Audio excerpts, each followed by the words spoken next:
This tornado was a monster, and it was vicious, and it did not discriminate in its destruction across our city. And growing up here, you couldn't see from one side of town to the other.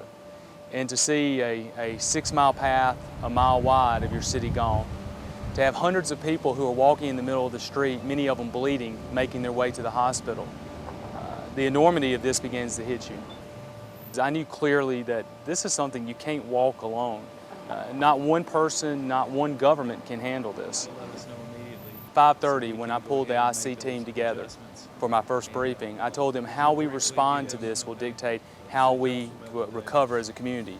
And as long as we were coordinated and we were calm and we were compassionate, we would make it through this terrible crisis here in Tuscaloosa. And the IC structure gives that because everyone's in one room. The police chief, the fire chief, the TDOT director, environmental services director. Their chain of commands are working up into that room, and then it's coming back down. And ultimately, as mayor, I'm in there as well, making sure that the needs of the entire city are being met.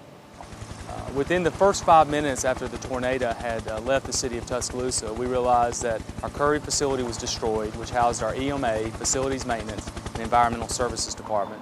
Over 100 of our vehicles, garbage trucks, trash fleet destroyed.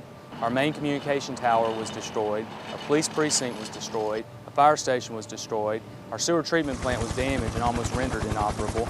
And if we wouldn't have gone through this training, it would have been a disjointed effort. And what I mean by that is this. If we wouldn't have gone through Emmitsburg, we'd have had PD doing their own thing, fire and rescue doing their own thing, environmental services doing their own thing. The IC immediately begins resource allocation.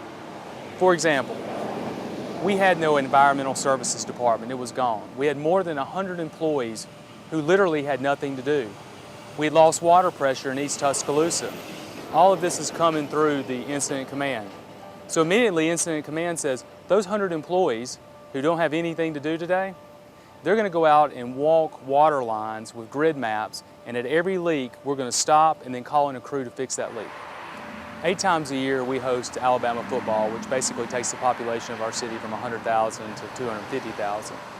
And since 9/11, we knew that we needed to improve our homeland security methods. We also knew that if there was an event during an Alabama game day, it would tax our resources. So we thought this training would be a good way to go from a desktop exercise to really get into the nuts and bolts of handling a disaster.